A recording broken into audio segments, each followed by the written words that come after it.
Hey there, welcome back to podcast 227, part 2, strength training. We talked last week, if you haven't heard about strength training, part 1, the little details. We talked about the 3 R's, we talked about posture and alignment, and some of the case examples of why everyone should strength training. So if you haven't listened to that, probably critical for you to listen to that before part 2, but part 2 is going to be different and the same. And we'll go back around and then we'll wrap it up with a nice bow at the end. For a beginner, what are you going to do? For an advanced, what are you going to do differently? How to do it, where to do it, how much time. So Dad, welcome back for our part 2 discussion on strength training. The funny thing for the listeners that they don't know is sometimes you strength train while you listen to our podcast. So how did the strength training podcast while you were strength training go this last week? Oh, yeah. I listen to our podcast all the time. So tell me what you took away from part 1 that you thought was the big golden nugget. I think the big gold nugget is just people have to recognize that strength training really is the fountain of youth. And if you're hitting close to the age of 50 or any age, but especially if you're over age 50 or above, you want to be strength training because it is the fountain of youth. So that's the big takeaway. I try to convince people, like, it's not more cardio. It's really about muscle. You really want to maintain your muscle as you age. Again, we talked about VO2 max in the heart and all that kind of stuff, but it's really a combination. But strength training really is a big part. There's an interesting stat. If you strength train or do some type of adaptation 2 times a week, it lowers disease chances, whether that's cardiovascular disease, type 2 diabetes, cancer, by 17%. So 2 days a week of strength training reduces your risk for disease by 17%. The other thing too, we have to always recognize is that if you think about as we age, what do we lose? We lose mobility, flexibility, balance, and strength. So we want to maintain, like we talked a lot about strength is balance, and balance is strength. If you don't have the strength, and again, we all can trip and fall, but that's the key. And then you talk about bone density. There's nothing better for bone density than strength training. So there's so many variables. And then metabolically, the problem with Ozempic and all these diabetes weight loss medications is they decrease muscle. And so muscle's metabolically active. It burns calories. And so if you're trying to have a bigger engine, and you're trying to burn more calories versus just counting calories all the time, which nobody wants to do, there's so many variables that attribute to longevity, health, performance, capacity, and strength training is a big part of that. Let's dive right in there. So let's talk metabolically. You hear about metabolic syndrome. I think we've all heard about metabolism when we think about losing weight. But what happens metabolically when you're strength training? The definition of metabolism is a chemical reaction to break down food, but your metabolism, what's happening metabolically when you strength train? Genetically, everybody has a little difference for metabolism.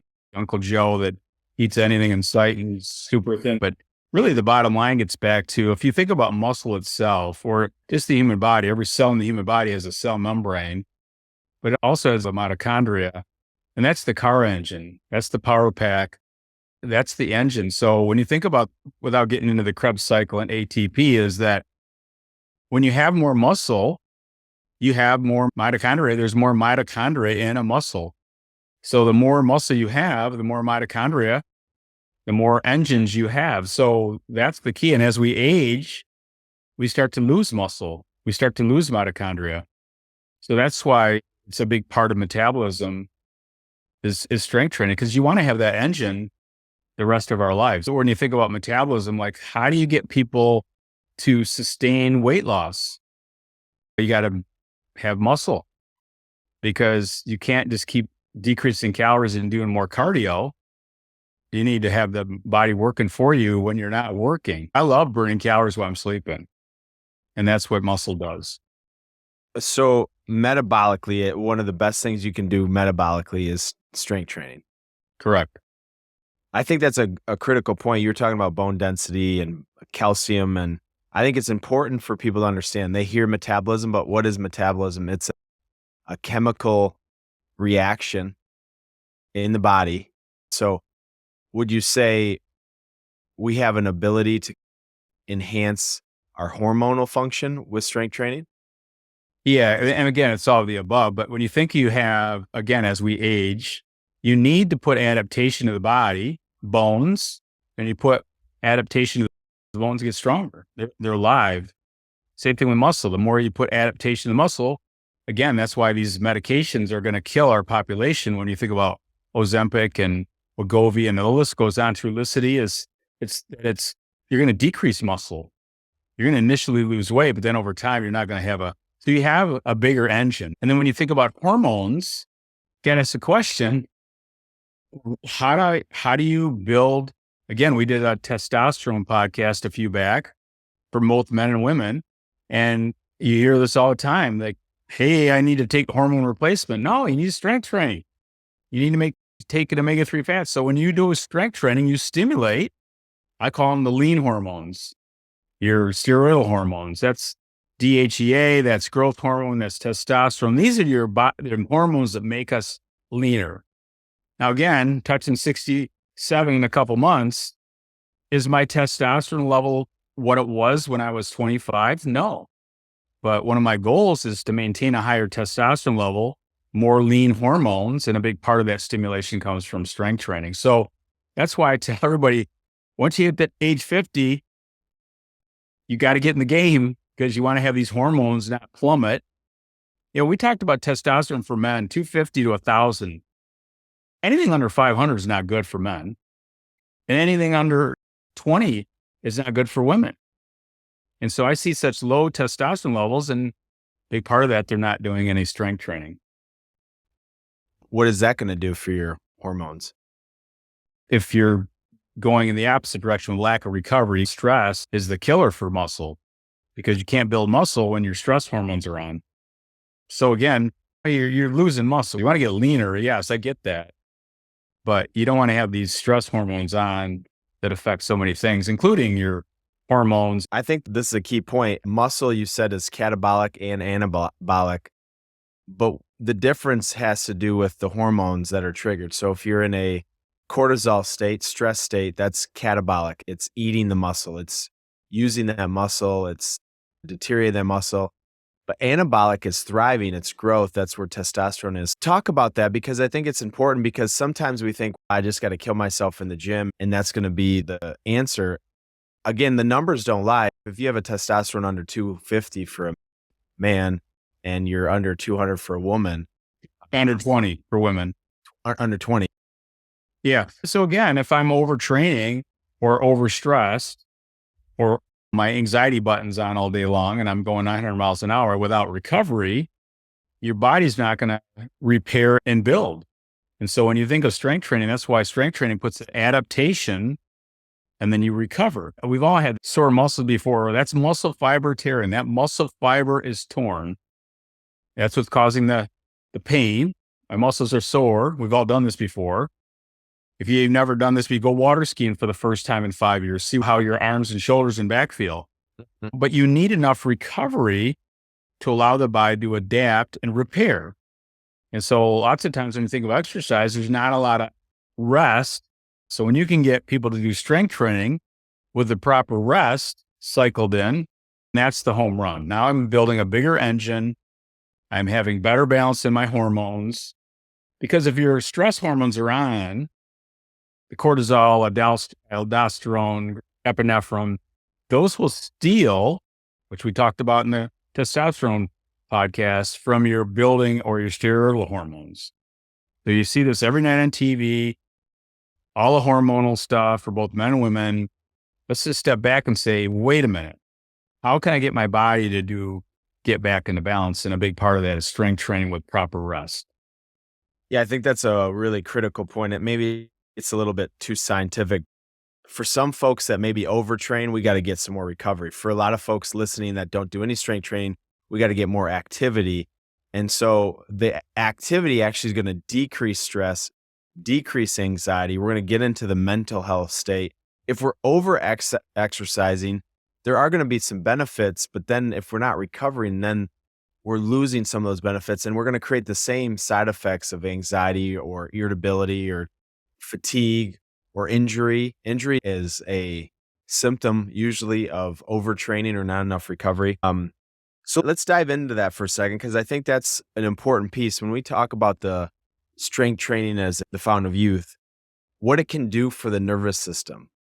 Not just nervous system when it comes to stress and anxiety, but your nerves and the way that you have motor control and your sensitivity and everything nerve related. Talk to us about the importance of strength training and why we tend to neglect it as a nervous system enhancer, preventer, that fountain of youth. Changing the body is not easy. And so when you think of one of the things we talk a lot about is body alignment and posture, it's what's your norm. And so one of the things we do right away is we just do a standing wall posture. Take the heels, the rear end, the shoulders, the head. Can you stand against the wall with your feet together and touch? Can everything line up? If you've been hunched over and your muscles are not what conditioned, we start losing the battle of gravity, the head starts moving forward. That's your norm. And then if you can get them back, now you start understanding, let's get you, that's your norm. And a big part of that, of strength training, is really working that posture and alignment, that you're now balancing those muscles out. So your norm is now normal. If you had to walk around with a pot on top of your head, you'd have incredible posture. But if we don't do that, we get out of what's normal for us. So we almost have to take people backwards and show them, like, this is where you could or should be. So lots of times it's called upper cross syndrome. We're too rounded because those muscles in the front are tight and the muscles in the back are deconditioned. And now I have back issues and posture problems and neck issues. It's because the nervous system, that's your norm. So we have to change that nervous system adaptation. And that's what happens when you start strength training with really good technique. It's no different. You're a golfer. If you go to the driving range and start practicing hitting golf balls with terrible form, all you're doing is reinforcing the nervous system to hit those crummy shots. It's no different in the gym. When I get people in there, before you jump in there, let's jump in with some really simple posture and alignment. If I'm doing a bicep curl, can I retract the scapula and have good alignment? Because if you start doing that, becomes the norm for the nervous system. And that's really one of the main benefits of strength training, is really getting the body back in alignment and really getting the nervous system. And we talked about this at the very beginning last time, is that strength is balance and balance is strength. It means that when you start getting the nervous system, that muscles, the connective tissue, the proprioception, where your body is in space, that all improves. And a big part of that is through strength training. I have a lot of women that have gone through chemotherapy with breast cancer, and they have major neuropathy. And so the neuropathy is they don't really have good balance. And a big part of that is we start working on strength training and we start working on that neuropathy. And a big part of that is the nervous system. So that's why it's really critical at the very beginning to really have good form and technique when you're strength training. Don't worry about the other stuff. You just worry about your alignment and posture at the beginning. Think about the nervous system when we think about different diseases or conditions. Let's just use obesity. Why don't we think about the nervous system when it comes to obesity, or what happens to the nervous system if we don't get the weight off? Or think about heart disease or type 2 diabetes. Why don't we connect that to the nervous system? Or think about blood pressure. Everyone thinks blood pressure is too much salt or part of the aging process or a genetic tendency for family history. Why is the nervous system so complicated but not ever thought about or discussed as an area that needs to be enhanced? There's a lot of reasons, but I think knowledge is the big one. We don't know how to take a very sophisticated, complicated, and explain it simply.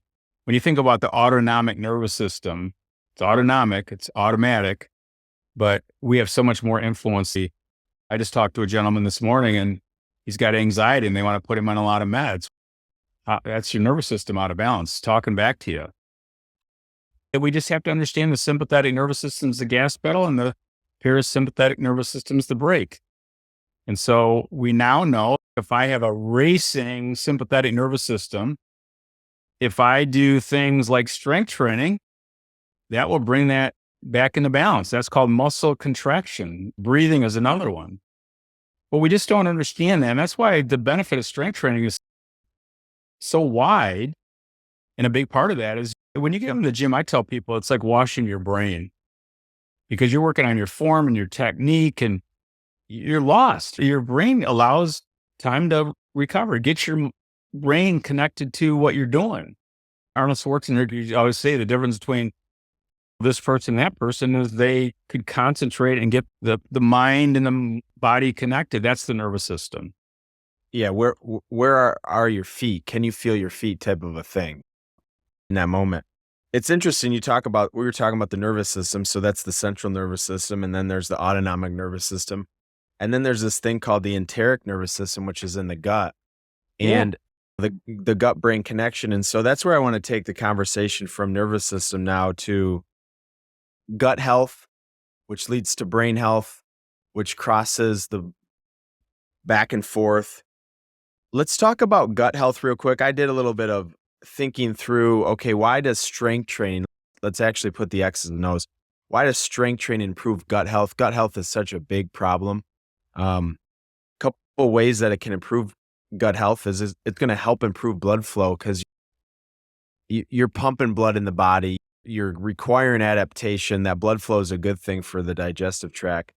You're toning some of those digestive muscles. We talk about the pelvic floor and your core muscles and some of these smooth muscles that are in the body, and then reducing inflammation, the benefits of strength training and how it can reduce inflammation. Maybe tearing the muscles to build, but it's really helping to condition the body to reduce inflammation from a chronic standpoint. And then we talked about increase the metabolism. What do you want to talk about when it comes to gut health and the importance of strength training? Again, we've talked about this many times, but when the stress button is on, the sympathetic nervous system is fight or flight. Your body's not going to have good digestion. You're not going to have a good immune system. Your body's going to get out of balance. So that's where we always begin. And the parasympathetic nervous system is the rest and digest. So when I'm doing strength training, I am really stimulating my sympathetic nervous system. In between sets and reps, you're switching. Now I'm over the parasympathetic nervous system. I'm breathing, I'm relaxing, and then I go back in. And then now it's like washing the brain, as I mentioned earlier. You're going back and forth. And at the end, it's like a chill pill. You feel amazing, like your body has been through a massage, or you've had an Epsom salt bath, or hot and cold therapy, or whatever it might be. It's amazing for that blood flow, as you mentioned, gut health, the stress buttons. So to me, that's why I always call it washing the brain, that whatever problem I have or the stress button that's on, it disappears. I feel like I'm almost like bulletproof for a little while. Feel very relaxed and loose. And that's the feeling. People ask me all the time, do you really truly enjoy strength training? The answer is yes.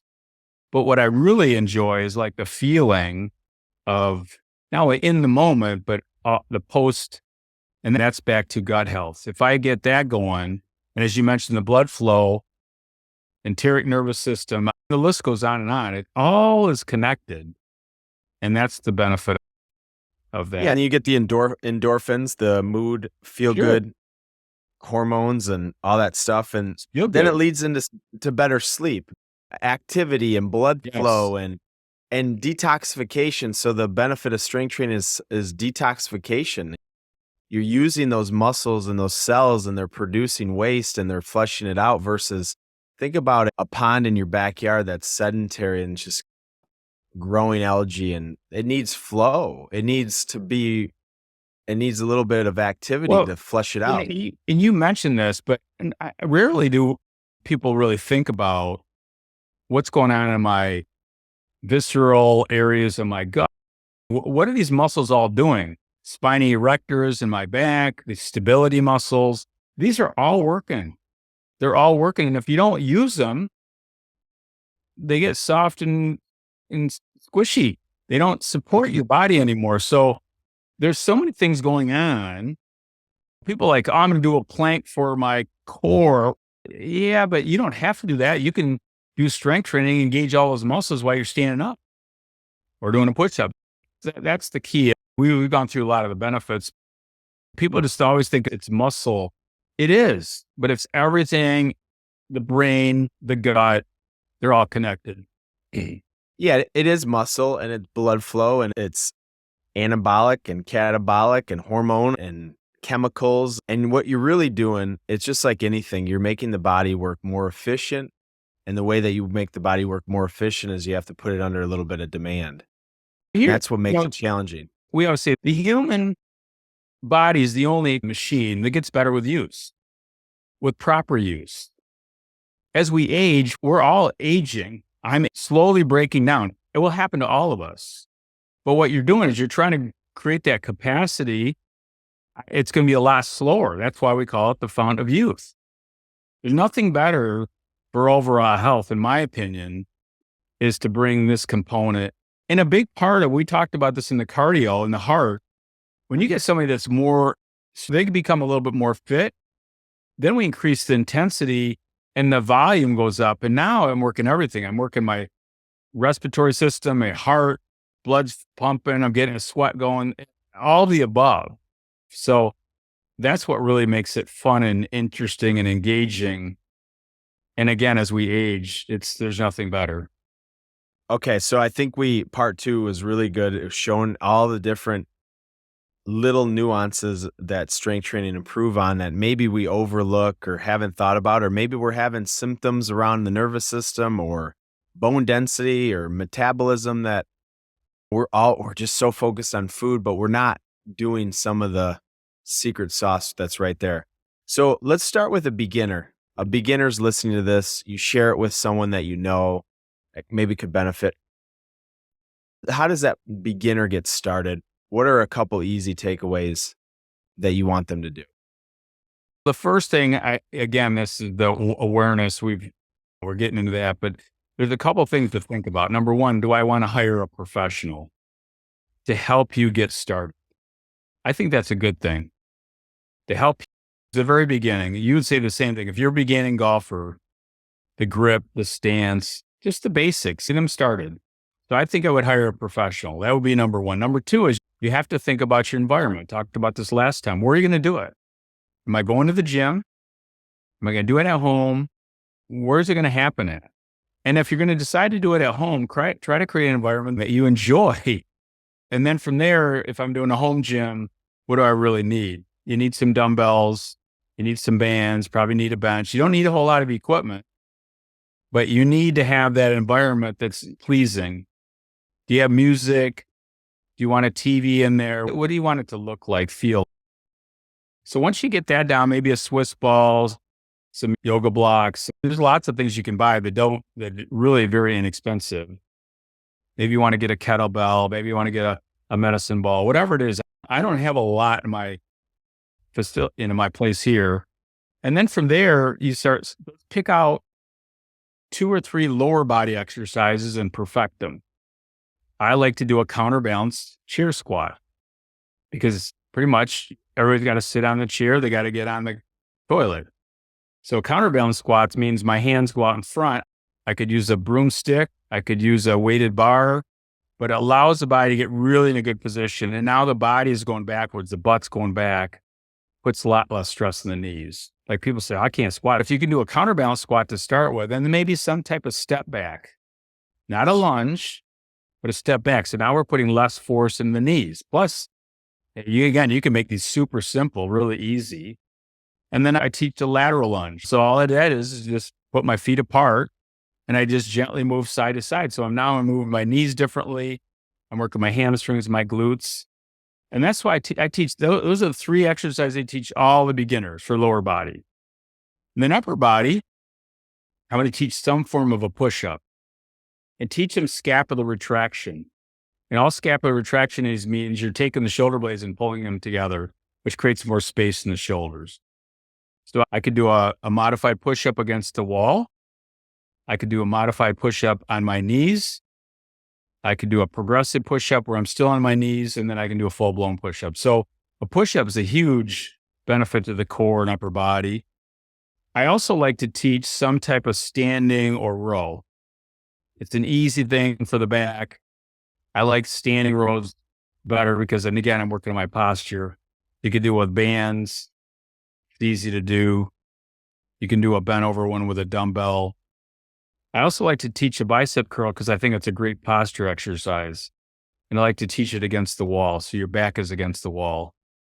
So those are just some simple beginning and then perfecting that. Like we talked about the 3 R's, the range of motion is the first R. The second R is how fast or slow am I doing the movement? That's the rate. And the third one is how much resistance. I always tell my clients at the very beginning, we're not even focusing on resistance today. We're focused on your alignment and your posture, your form, and then we can start adding resistance. No, I think this is great. So hire a professional, get started, have Yep. different set of eyes, environment, make sure we got a plan in place, and then get a couple exercises you can repeat, 3 lower bodies, 3 or 4 upper bodies. Yep. 2 to 3 sets, 8 to 10 reps, and you're just getting started. Yep. And then let's talk about advanced. So how do you perfect the ordinary for someone already working out strength training? First thing when I sit down and talk, what are you currently doing? And then what do you want? How's it working for you? What goals do you have? Are you getting your goals? So now we work around what are they really, and again, it's training specificity. What do they truly want? It's going to help them in lots of ways.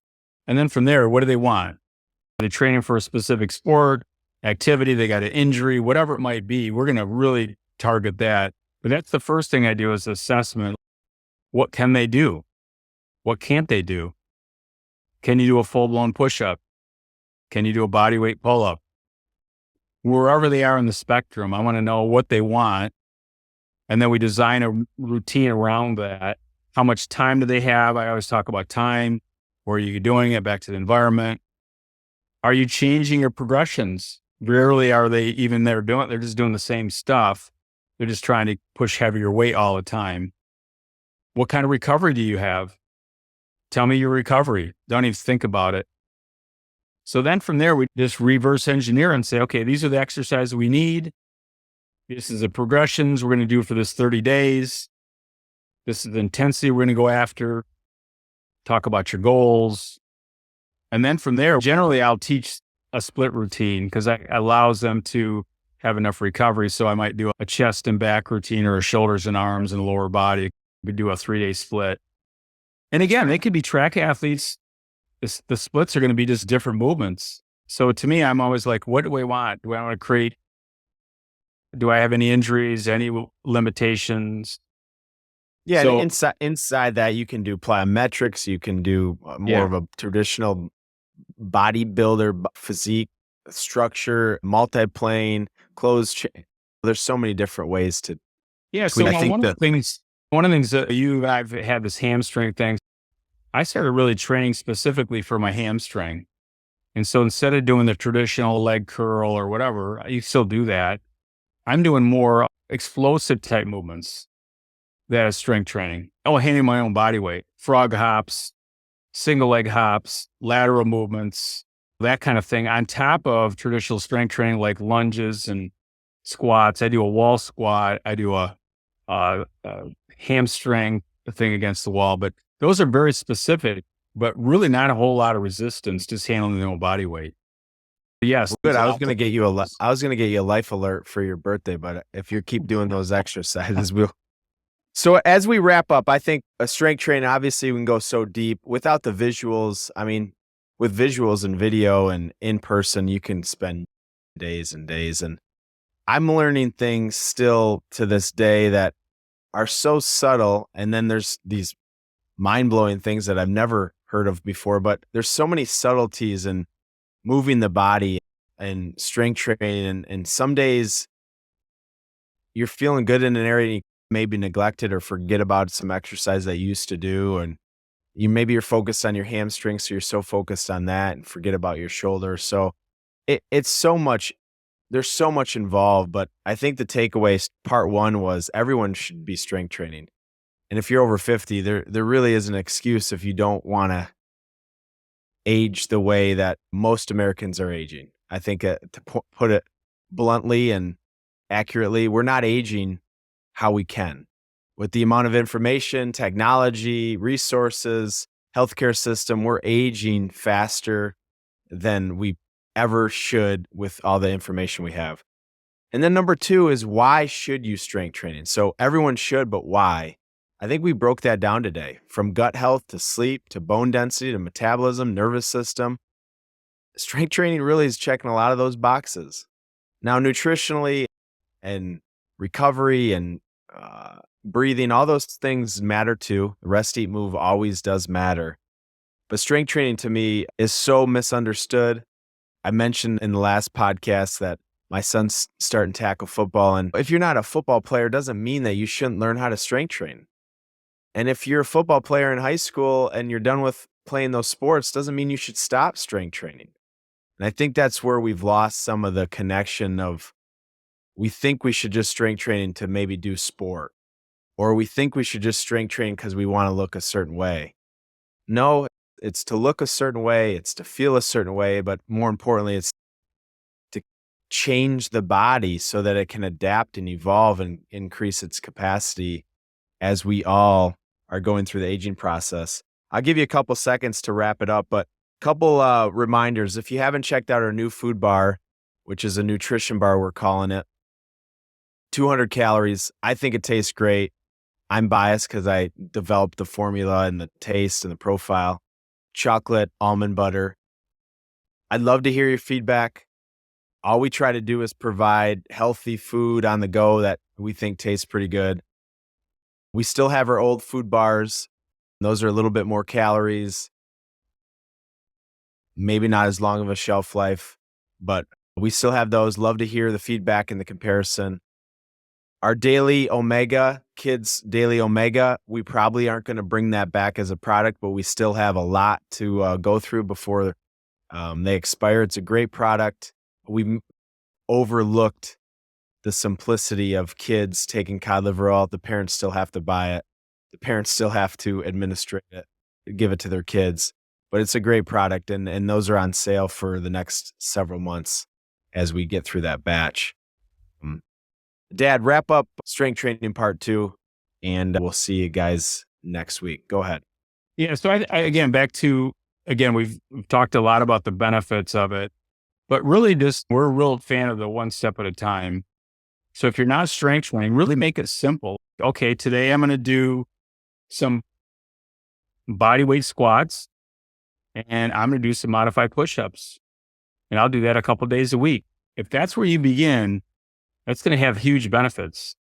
And then as we get a little bit more advanced, you can add more exercises. You're getting into a little bit more.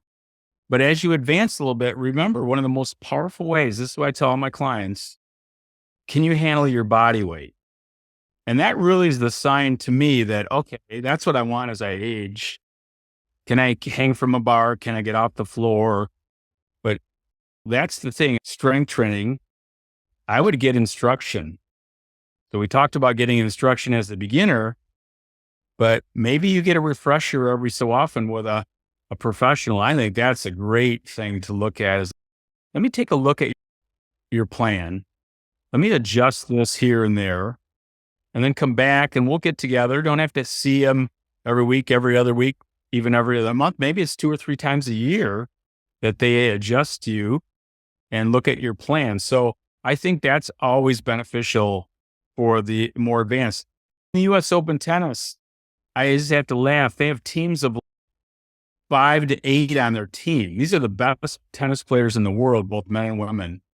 Every athlete has coaches. Every athlete has coaches. So don't think if you've been in the gym your whole life and you know everything about it, well, I'm here to tell you, that's stinking thinking. We need to really open up, like you said earlier, you open up like what is possible. And that's what I like to do. Every so often, I like to go over and see Gabe or Walt or Jill Marlin, my physical therapist. And we start diving into some other activities so I can continue to strive and be the best I can be. That's my takeaway today is start out slowly, make it simple. If you're more advanced, more into it, do not think strength training is boring. It's anything but boring the more you learn about it. It's your fountain of youth. All right. So if you haven't heard me say this before, I've said it many times, but maybe you forgot or haven't heard it. When it comes to our health, we can play offense and we can play defense, or we can play defense and we can play a little offense.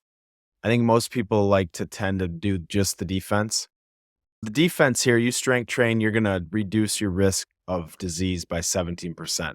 I don't know how they get those numbers, but I think it's a good number to think about. You want to decrease your risk by 17%. That's some good defense. But we can also play offense. How do you handle your body weight? How do you increase your capacity, improve gut health, how you look, how you feel? That's the offense. That's the strength training. Those are the unmeasurables. Those are the things that matter the most to all of us that we just check the box and say, that's just what aging is. We want to stack the hand. We want to play offense. We want to be proactive, not just reactive.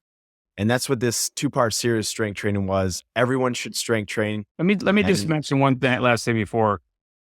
You talk a lot about playing. And I really like to, again, back to goals, assessment, but I'll ask people like, what activities do you like to do? Well, I used to water ski. I used to snow ski. I used to play tennis, or I play pickleball, but I get injured all the time. And that light comes on, and the light is like, I'd love to do that again, but I can't. Sure you can. We just have to create a strength training routine, a flexibility routine around what your goals are. So again, that to me is, what gets people excited? That gets them excited is they want to play again. They want to do activities they haven't done or they're avoiding now because they don't have that. So again, that's just another benefit, but there's always a driver of what gets people off the couch into doing what they want to do. And I think playing is a big deal. Yeah. I've never been able to do the splits. A lot of people can do the splits. Sometimes there's things you've never been able to do and probably won't do those things unless you really focus. But most of us played on the monkey bars. And then at some point we couldn't play on the monkey bars anymore. And so play is a big deal. I constantly try to do those types of things that were second nature, like falling to the ground and doing a couple barrel rolls and you pop up. And that just was how you went through your day. You can't quite do that like you used to. There's something in that kind of got broken down or neglected, including a monkey bar. It's eye-opening when you go to do a monkey bar for the first time in a long time and you're like, is there weights on my ankles? Is gravity stronger?